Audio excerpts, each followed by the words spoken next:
It all started with a bean, not a magic bean.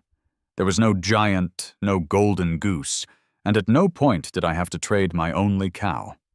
No, this was a regular non-GMO garden variety string bean, the kind you buy in a sad little plastic windowed pouch at the supermarket for $4, wondering how something so green can taste of nothing at all.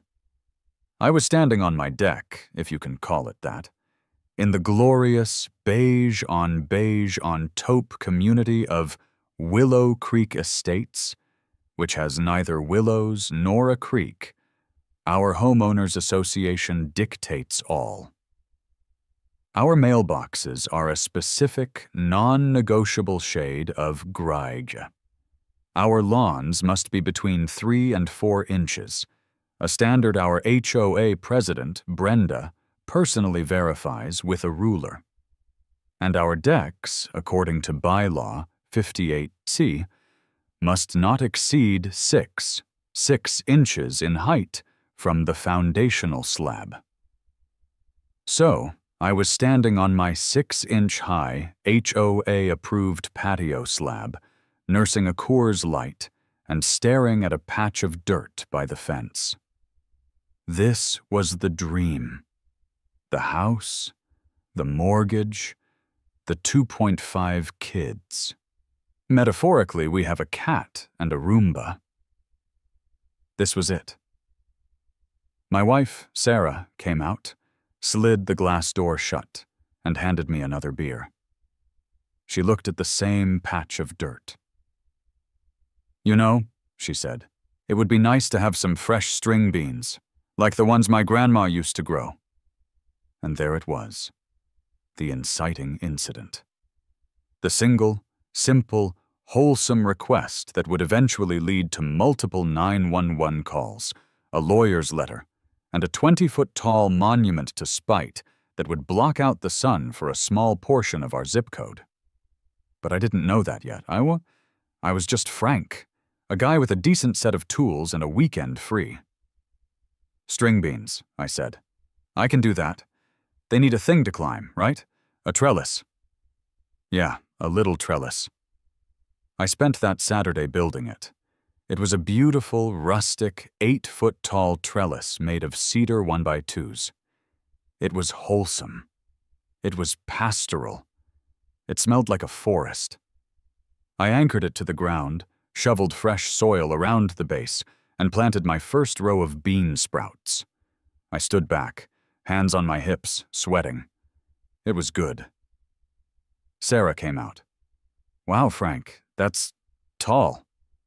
"It's a trellis, honey. It's supposed to be tall, so the beans can, trellis." "Are you sure you're allowed to just build that?" I let out a laugh. A real, hearty, "oh, you silly woman" laugh that I would come to regret for the rest of my days. "Honey, it's a bean trellis, not a meth lab. It's 12 pieces of wood. What are they going to do, fine me for unauthorized horticulture?" The next 3 days were glorious. The beans sprouted. Sprouted. Little green tendrils of life, reaching for the sun, grabbing onto the unplaned, rustic wood of my beautiful trellis. I was a farmer, a provider, a man of the earth. On the 4th day, I went to get the mail. It wasn't in the mailbox. It was taped to my front door. You have to understand, in an HOA, this is the equivalent of a horse's head in your bed. A letter in the mailbox is a warning. A letter taped to your door is a declaration of war. It was the envelope. A thick, beige cardstock envelope, perfectly centered on the door. It just said "violation" on the front, in a crisp black sans serif font. No stamp. It had been delivered by hand. I grabbed it and went inside, a cold dread creeping into my stomach. "Sarah, we've got a beige envelope of doom." She came out of the kitchen, wiping her hands on a towel. "Oh no, what is it this time? The garbage cans? Did you pull them in before 6 p.m.? I thought you pulled them in. It's not the cans. I tore it open. My hands were shaking, which made me angry. Why was I scared of a piece of paper? I unfolded it. It was a single sheet of that same heavy beige card stock. I started to read it aloud, my voice dripping with the sarcasm that was my only defense. Dear homeowner, I started. It has come to our attention. Oh, I hate that, Sarah muttered. It has come to our attention. Like they're a cabal of Bond villains, not a bunch of retirees with nothing better to do. I continued. That an unauthorized structure has been erected on your property, specifically Lot 34B. Erected, I scoffed. They make it sound obscene. In direct violation of the Willow Creek Estate's covenants, conditions, and restrictions, Bylaw 47J, Section 3, all exterior modifications, visible or otherwise, including but not limited to fences, sheds, patios, and other permanent installations. I looked at Sarah. It's 12 pieces of wood. It's anchored with stakes, not concrete. I could move it with one hand. Must be submitted for review to the Architectural Review Committee, ARC, via Form 37B. As this structure was erected without prior approval and is not in keeping with the community's aesthetic standards. Aesthetic standards? I was pacing now. It's wood. What aesthetic is it violating? The no-wood aesthetic? Our entire house is framed in wood. You are hereby fined $100. $100. The structure must be removed within 48 hours of the posting of this notice. I stopped. 48 hours. They posted this morning. I have until Friday. Sarah's eyes went wide. What happens on Friday? I read the last line, my voice barely a whisper. Failure to comply will result in a doubling of the fine, compounded daily, until the violation is cured. I looked at Sarah, the paper trembling in my hand. Unauthorized structure. They make it sound like I built a guillotine on the front lawn. It's for beans, Sarah. Beans! Oh, Frank, you poked the bear. I didn't poke the bear, I yelled, throwing the letter on the counter. I planted a bean. The bear is poking me. I'm a reasonable man. I pay my taxes. I return my shopping cart. I don't play music after 10 p.m. I figured this is all just a misunderstanding. A clerical error, a simple case of an overzealous bureaucrat who doesn't understand the fundamental difference between a vegetable support system and a guest house. I was still reasonable Frank. I would just go talk to Brenda. Brenda, the HOA board president. Brenda, who lived 4 streets over in a house identical to mine, but with a community watch sign stabbed into her perfectly manicured 3.5-inch high lawn. I found her on patrol 2 streets over. She wasn't just walking. She was on the sidewalk, bent over a neighbor's lawn, holding, I am not making this up, a 6-inch plastic ruler. She was measuring the grass. Brenda? I said, trying to keep my voice light. She didn't look up. Frank. Her voice was a flat, nasal monotone. Brenda, hey. Got your note. Listen, I think there's been a mistake. It's not a structure. It's just a trellis for my wife's string beans. She finished her measurement, made a note on a clipboard, and finally, straightened up to look at me. Her eyes were cold. Dead. Like a doll's eyes. Frank, she said, as if explaining gravity to a very stupid toddler. There is no mistake. You did not submit Form 37B, request for exterior modification, in triplicate, and you did not include the $50 review fee. My brain stalled. 50 bucks? A $50 fee to review a bean trellis? Brenda, it's smaller than your seasonal inflatable turkey. This was a known point of contention. Brenda had a 10-foot-tall, motorized, inflatable turkey that she put up every November.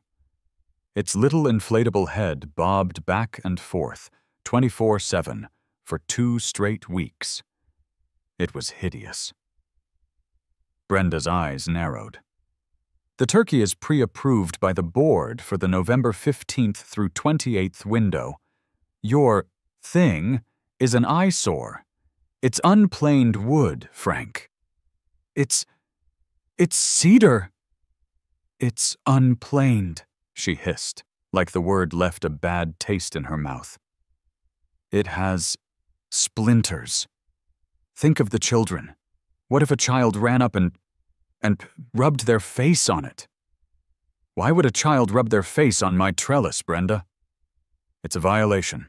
48 hours, or the fine compounds. She turned and began measuring the next patch of grass. I was dismissed. I stood there for a full minute, just vibrating. I walked home. I went to the garage. I got my axe. Frank, Sarah said from the kitchen window, her voice full of alarm. Frank, what are you doing with the axe? I'm curing the violation, Sarah, I yelled back. I went to my beautiful, rustic, wholesome bean trellis. I looked at the little green tendrils, just starting their climb, and I hacked it to pieces. It took 10 minutes. I was a whirlwind of suburban rage, splinters indeed. I kicked the pile of cedar 1x2s. Fine, I yelled at the sky. No beans. We'll buy our beans like savages. I spent that evening stewing. I was on my 6-inch high deck, drinking a beer. No, several beers, and staring at the patch of dirt. It was no longer a patch of dirt. It was a grave. A grave where my bees, my trellis, and my last shred of respect for civilized society were buried. I was a man defeated. I hate this neighborhood, I muttered, crushing a can. Don't be dramatic, Sarah said, sitting next to me. It's just, she's a nightmare. I'm sorry I asked for beans. It's not your fault, honey. It's the principle. Well, just read the stupid rule book, she said, trying to be helpful. Maybe you can have like a 2-foot trellis. A bean shrub. I don't want a bean shrub, I snapped. And then her words sunk in. Read the rule book. I had never read it. Not really. When you buy a house in an HOA, they give you a stack of papers that weighs more than a small child. You sign where they say to sign. You initial the I have received the 3-inch binder of covenants page, and you shove that binder in a closet, hoping you never have to look at it. A slow, cold, new kind of feeling was dawning. Not rage, spite. I went to the hall closet. I got on my hands and knees, and I pulled it out. The Book of Covenants, Conditions, and Restrictions. The Suburban Necronomicon. It was a 3-inch, white, D-ring binder. It had a beige Willow Creek Estates logo on the front. It was heavy. It could stop a bullet. I slammed it on the kitchen table. Sarah looked up, concerned. Frank? What are you doing? I'm reading the stupid rule book. Get me a highlighter. I was up all night. Sarah went to bed, but I stayed there, fueled by beer and pure, unadulterated malice. And what I found was beautiful. My internal monologue was a running commentary of insanity. Section 12, no fowl, livestock, or swine. Good to know. I was planning a pig roast. Glad I dodged that $50 fine. Section 28. All trash receptacles must be invisible from the street. Invisible? Like with magic? Do I need to buy a tiny little invisibility cloak for my recycling bin? Section 34. No basketball hoops, portable or permanent, shall be visible. What is this, Footloose? Are we banning dancing next? Section 51. Holiday decorations must not be excessive, a term to be defined solely by the board. Oh, so Brenda's 10-foot motorized turkey is festive, but my single string of white lights would be excessive. Got it, clear as mud. I was getting tired. My eyes were burning. I was in the Landscaping and Exterior Structures section, Bylaw 47J, and I found it, the thing that had damned me. Section 3. Fences, sheds, and other detached permanent structures over 8 feet in height require committee approval. This was it. My 8-foot-tall trellis. This was what got me. I had violated it.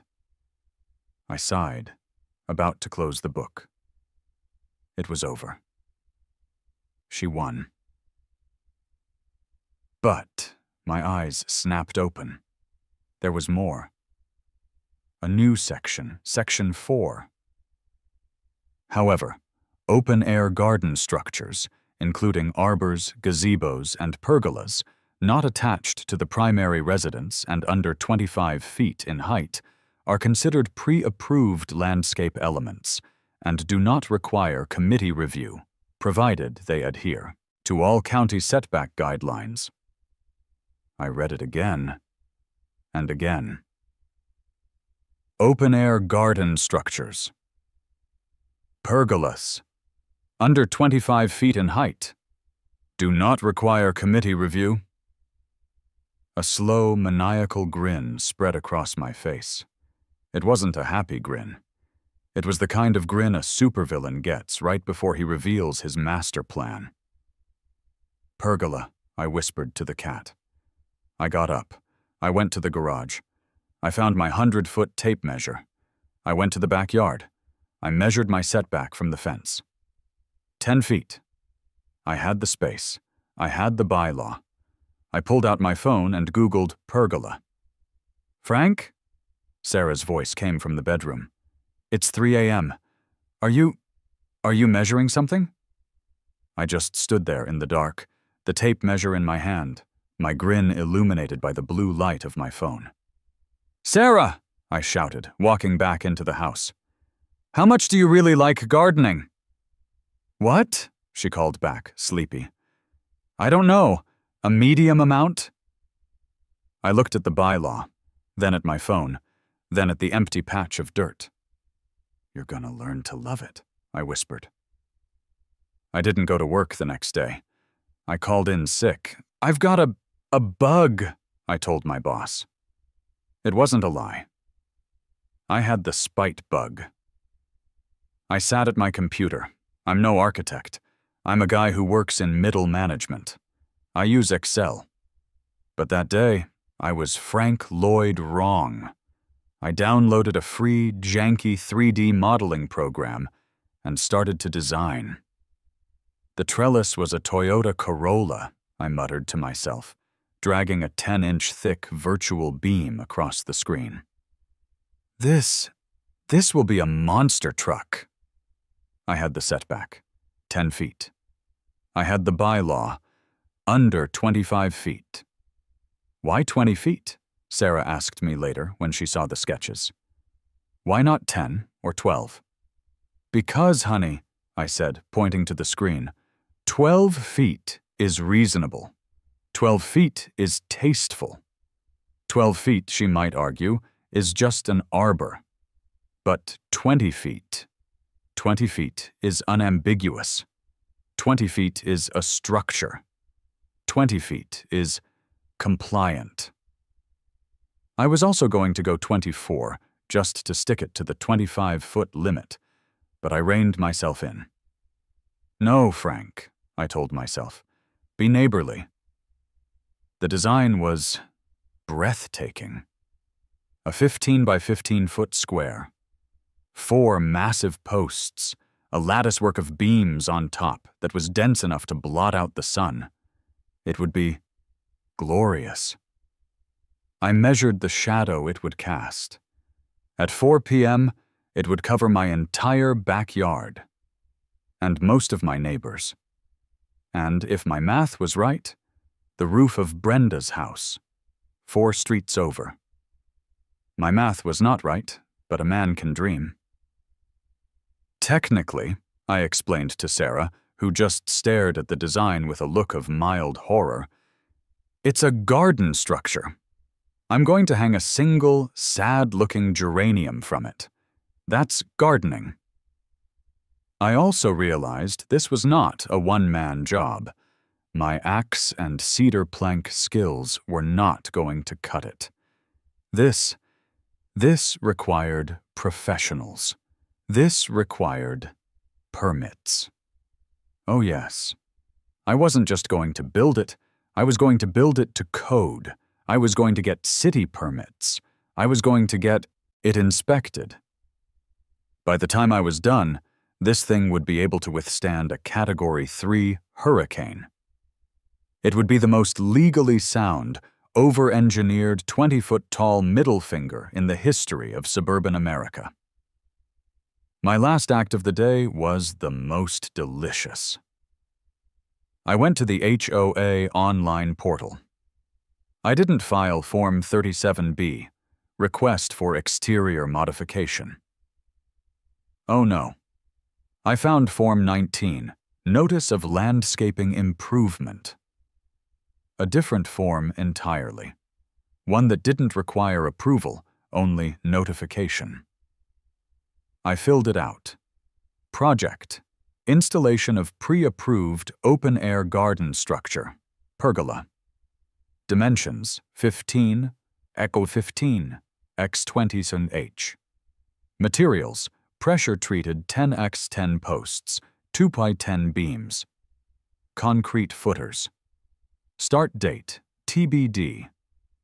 And in the Attachments section, I uploaded a single file, a PDF scan of Bylaw 47J, Section 4, with the Pergola, 25 feet, and Do Not Require Committee Review parts, all highlighted in bright, obnoxious yellow.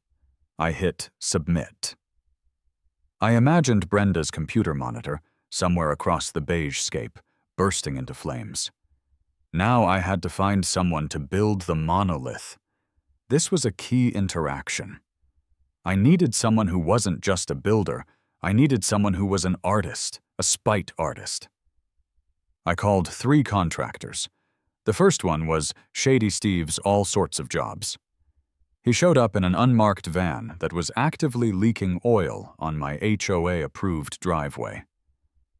Yeah, 20 feet, he said, chewing on a toothpick and looking at my sketch, and that's a lot.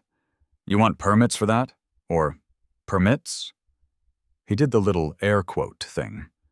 No, I want real, actual city-stamped permits, I said. I need it built exactly to code. It's a garden structure. Steve gave me a look. Right, a 20-foot garden structure. Got it. Look, I can do it, cash, no questions.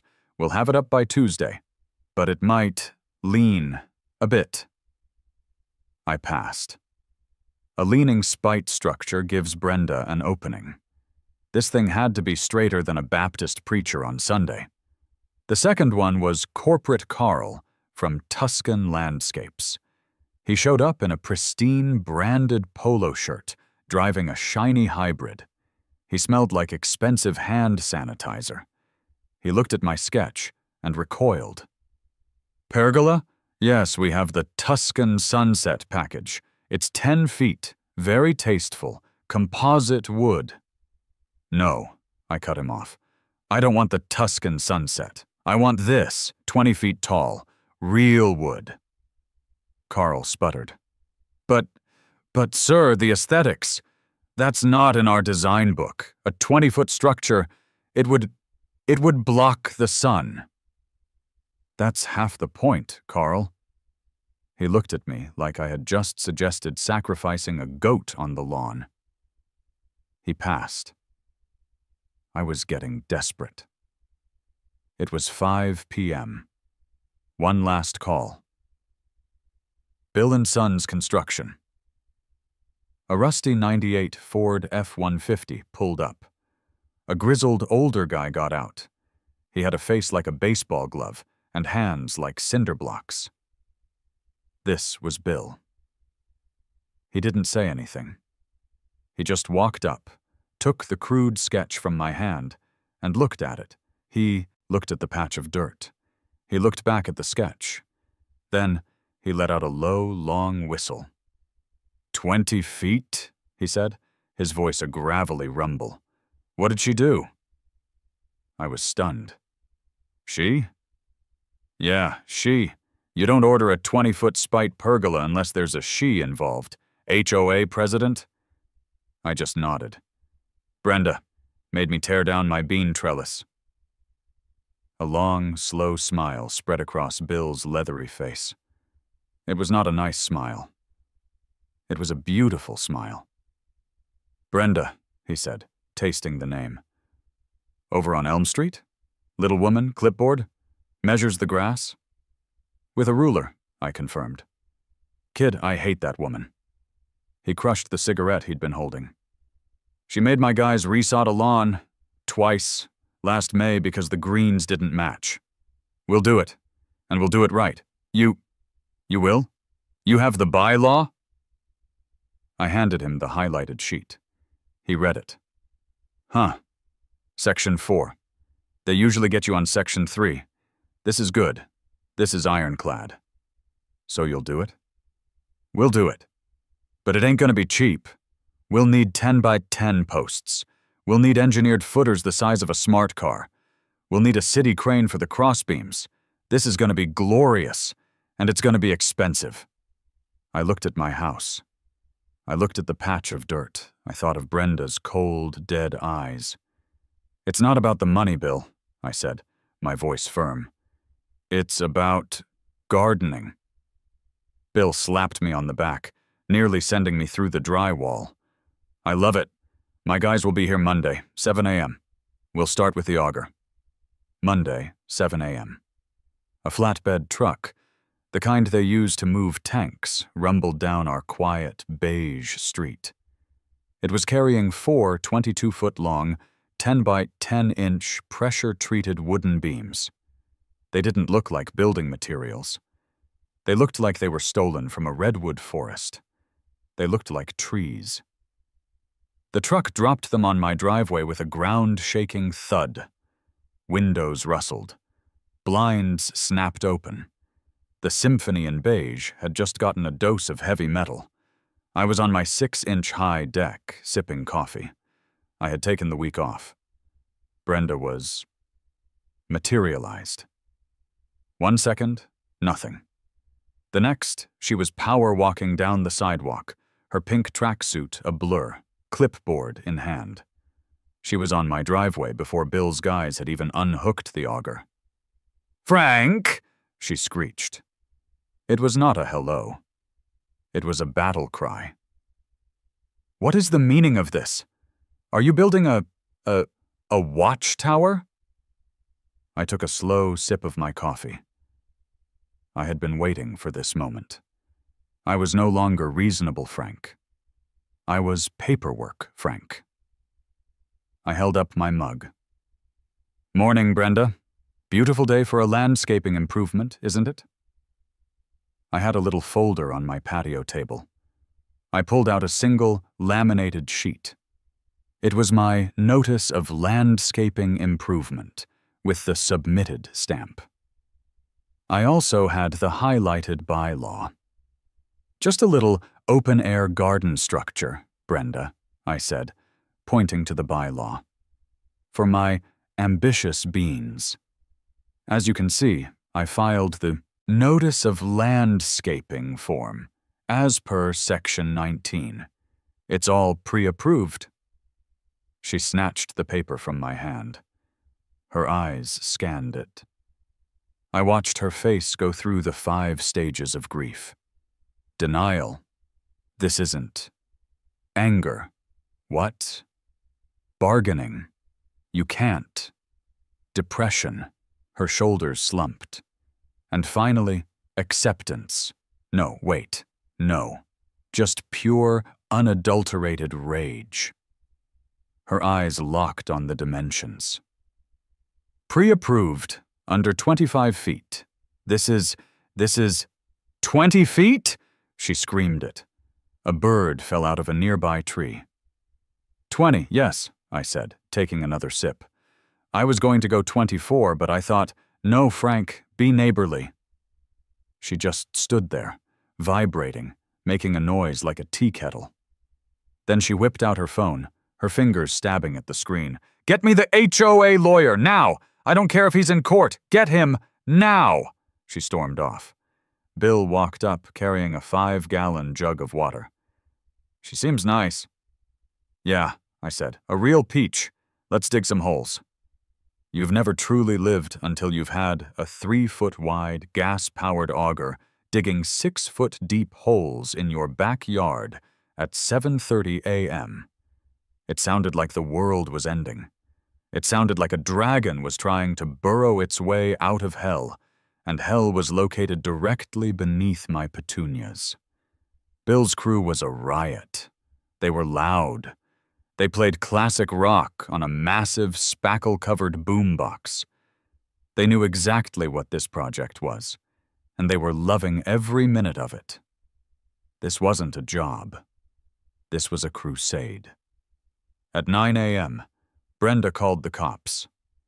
I was bringing out a tray of lemonade when the cruiser pulled up. 2 officers got out. One was young and looked confused. The other was older, with a mustache that had seen better days. This was Officer Krupke. He looked tired. He looked like he'd been tired since 1994. Morning, officers, I said, trying to look as non-threatening as possible, which was hard given the kaiju-level noise coming from my backyard. Krupke sighed, loud enough to be heard over the auger. Sir, we got a call about a structure? An unauthorized construction zone. And a siege weapon? A siege weapon? I almost dropped the lemonade. Officer, it's a pergola. For my wife's beans. Bill shut off the auger. The silence was deafening. A pergola, Krupke repeated, deadpan. He walked to the edge of the deck and looked down into one of the 6-foot-deep, 3-foot-wide holes. He looked at the massive 10-by-10 beams on the driveway. He looked back at me. Gonna be some big beans, sir, he said. We're optimistic, I replied. Look, I know why you're here. She's Brenda, right? She's mad about my trellis. This is a civil matter. Here are my city permits for the footers, stamped and approved. I handed him the permit. And here's the HOA bylaw, Section 47J, Section 4. Pre-approved, under 25 feet, adhering to all county setbacks. Krupke took the papers. He read them. He read them again. Just then, Brenda came power-walking out of her house, phone in hand, recording.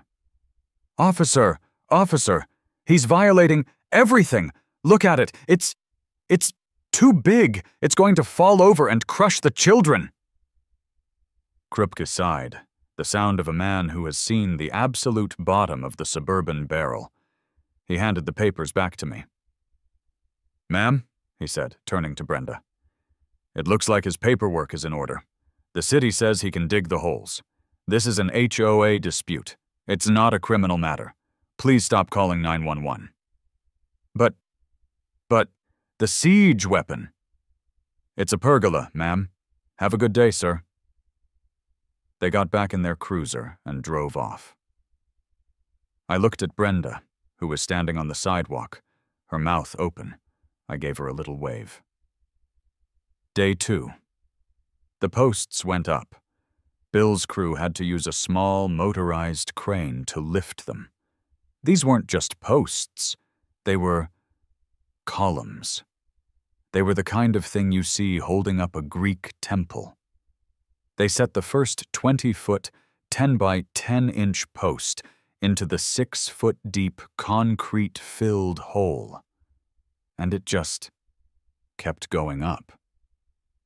I was inside, making another pitcher of lemonade, when Sarah grabbed my arm.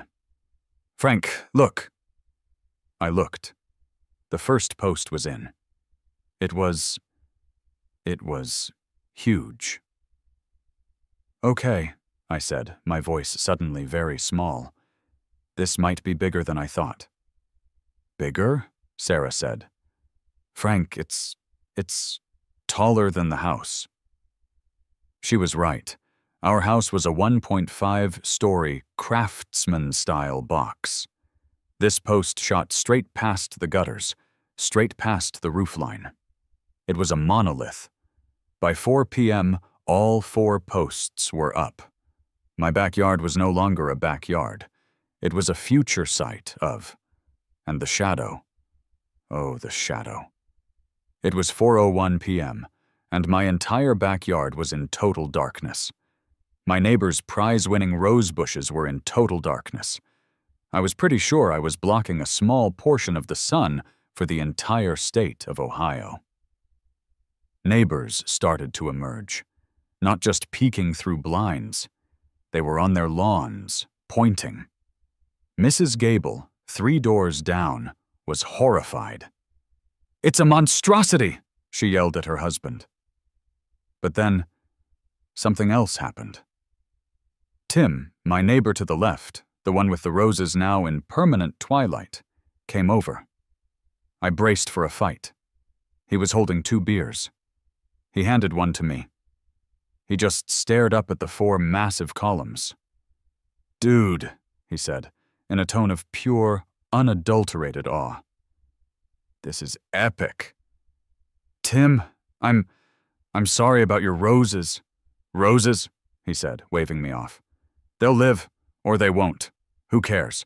Brenda made me repaint my mailbox 3 times last year because the Grega was 2% too gray. Stick it to her, man." He clinked his bottle against mine. "I'm just a simple gardener, Tim," I said, taking a sip.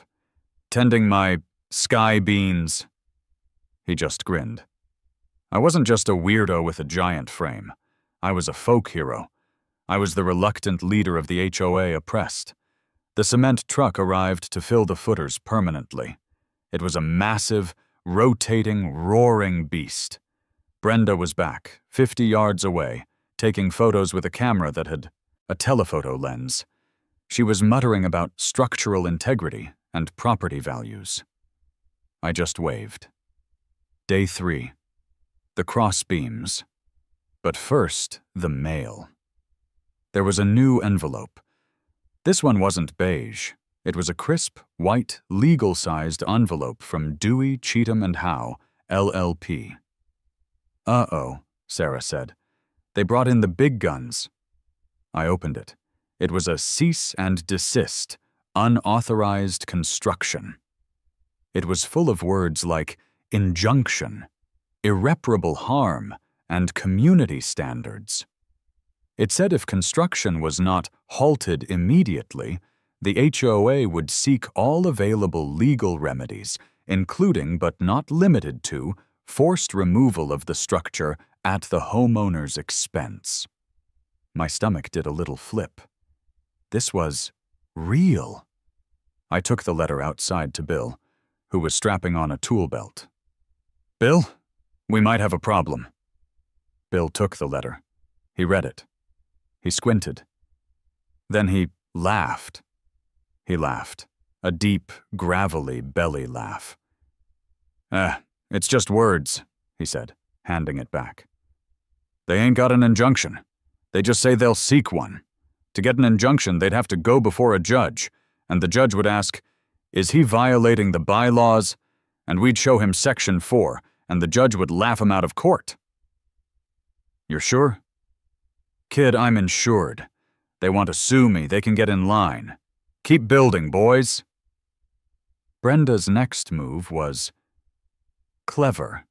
She called the city inspector. A white city truck pulled up. The inspector, a guy named Mike, looked even more tired than Officer Krupke.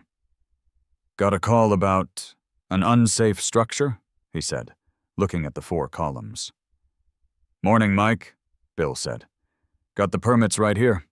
Footers are 6 feet, 10-inch rebar, 4,000 PSI mix. We're good. Mike looked at the permits. He looked at the structure. He pulled out a level and put it on one of the posts. It was perfectly, dead-on, plumb. It's tall, Mike said. Yes, sir, Bill said. 20 feet.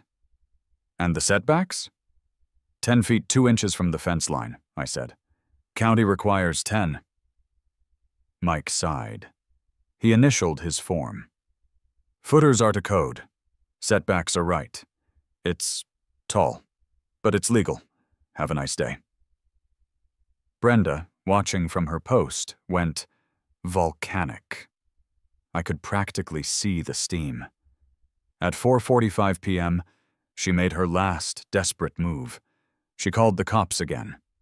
The same cruiser pulled up. Officer Krupke. He didn't even get out of the car at first. He just sat there, staring at the structure. Finally, he got out. He looked so tired. Sir, he said, walking up to me. I know, I said. Let me guess. The noise? We got a call, he said, like he was reading a script, for construction noise outside of approved city hours. Officer, I said. Bill, what time is it? Bill checked his watch. 4:50 p.m. And what time does the city ordinance say construction has to stop? I asked Krupke. Krupke pinches the bridge of his nose. He knew the answer. 6 p.m. So we've got an hour and 10 minutes, I said. Krupke just stood there, a broken man. He turned. Brenda was on the sidewalk, phone out, filming. And Krupke snapped. Ma'am, he barked, pointing at Brenda. She flinched. I have your name and address. If you call us out here one more time for a non-emergency, we are going to have to issue you a citation for misuse of 911. Do you understand me? Brenda was, for the first time since I'd met her, speechless. Her mouth opened. Nothing came out. Do you understand? Krupke repeated. She gave a tiny, spastic nod. Good. Have a nice day, sir. He got in his car and left. Brenda retreated into her house. The beast had been wounded. Day 4. The final crossbeams. This was it. The crane was back. Bill's crew, with the precision of a special forces team, began lifting the massive 2x10 beams, 20 feet into the air and bolting them into place. It was magnificent. It was an act of pure, unadulterated, over-engineered spite. It was a cathedral of malice. At 3 p.m., the last bolt was tightened. Bill's crew did a little cheer. They all signed one of the beams, 20 feet in the air, with a Sharpie. Bill came down the ladder, wiping his hands. He handed me the final invoice. I looked at it. My hands went numb. I had not been tracking the incidentals, the crane rental, the engineering consultation. Bill had to make sure it wouldn't actually fall over. The 72 8-inch hot-dip galvanized lag bolts. I looked at the number. I could have bought a decent used car, I whispered. Or 400,000 string beans. She's a beaut, ain't she? Bill said, clapping me on the shoulder. We're calling her Brenda's Folly. I just stared up at it. It blotted out the sun. It dominated the skyline. It's a monument, I said. It's a 20-foot tall, $15,000 middle finger. And it's magnificent. Sarah came out, holding a tray. Lemonade's ready. Oh. She stopped and just stared. It was done. Well, she said, a slow smile spreading across her face. I guess I'd better go buy more beans. A lot more beans. Wait, I said. One last thing. I went to the garage. I came back with a 6-inch plastic terracotta-colored flower pot. It had a single, sad-looking plastic geranium in it. I grabbed the 18-foot extension ladder. Frank, what are you? I climbed, and I climbed. I climbed all the way to the very top until I was 20 feet in the air. I hung the single, tiny plastic flower pot from the very center beam. I climbed down. There, I said, dusting off my hands. Garden structure. See? Brenda was not done. She couldn't win with the cops, the city, or the lawyers. So she went for the nuclear option, the emergency HOA meeting. She put flyers on everyone's door. Emergency meeting. The monstrosity on lot 34B. 7 p.m. tonight. The meeting was on the street. In front of my house. In the literal 50-foot shadow of the pergola. The whole neighborhood was there. It felt like a public execution. And I was the guest of honor. Brenda stood on the sidewalk, red-faced, holding her clipboard and a copy of the CCNRs. This thing, she sputtered, pointing at the pergola, is a violation of the spirit of our community. It's an eyesore. It's completely compliant with Bylaw 47J, Section 4, I piped up from my deck. I was drinking a beer. The part right after the part about my trellis? A few neighbors snickered. We will sue you, Frank, she shrieked. We will amend the bylaws. You can't amend it retroactively, Brenda, Tim, my neighbor, called out. He was holding a beer, too. I checked. We'd all have to vote, and I, for one, am voting no. Me too, someone else yelled.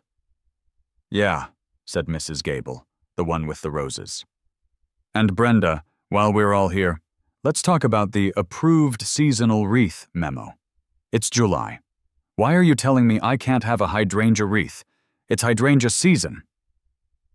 Suddenly, the dam broke. It wasn't about my pergola anymore. It was about everything. Yeah, yelled a guy from down the street. Why do I have to submit a form to change my doorknob? You fined me for my kid's bicycle. You told me my grass was too green. What is the November 15th, 28th window? Thanksgiving moves. It was a coup. A full-on suburban peasant revolt. The pergola was just the catalyst. It was the 20-foot-tall wooden symbol of their liberation. Brenda just stood there, her mouth opening and closing. The clipboard hung limp at her side. Her power was broken. She sputtered.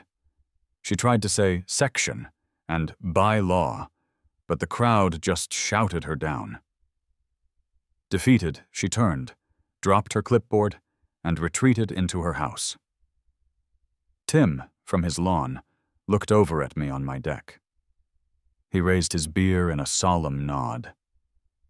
I was the new accidental king of the neighborhood, a king who sat on a 6-inch high deck throne in the permanent darkness of his own creation.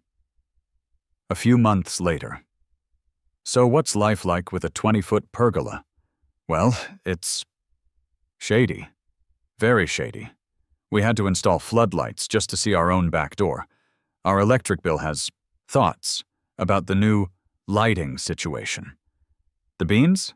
Oh, the beans are doing great. We had to buy a special 20-foot fruit picker's ladder just to harvest them. We have so many beans. We've given them to everyone. Tim, Mrs. Gable, Officer Krupke. I'm pretty sure he's tired of them, too. Sarah says they taste a little bitter, but I think they taste like victory. Brenda? Brenda put her house on the market a week after the uprising. It sold in 2 days. The online listing was hilarious. It described the neighborhood as vibrant, with unique and striking modern architectural features. You're welcome, new neighbors. The new HOA president is Tim. His first act was to declare National Repaint Your Mailbox Whatever the Hell Color You Want Day. It was glorious. There is now a hot pink mailbox on our street. Brenda's, probably. I'm thinking of adding a disco ball to the pergola. I was sitting out on the deck last night, looking up at the massive, dark wooden behemoth that dominates my life. Was it worth it? The 15,000, the passive-aggressive glares, the fact that I now have to buy vitamin D supplements. I looked at the tiny plastic geranium 20 feet in the air. Every single penny. Because it's not about the pergola. It was never about the trellis. It's about the fact that sometimes the only way to deal with an unreasonable person is to be more unreasonable, but with better paperwork. Sarah came out and sat next to me. She handed me a beer. You know, she said, looking at the little patch of dirt next to the pergola, I've always wanted a small koi pond. I just smiled. I was reading the bylaws again last night, I said, taking a sip. And wouldn't you know it, there's no listed size limit for decorative water features.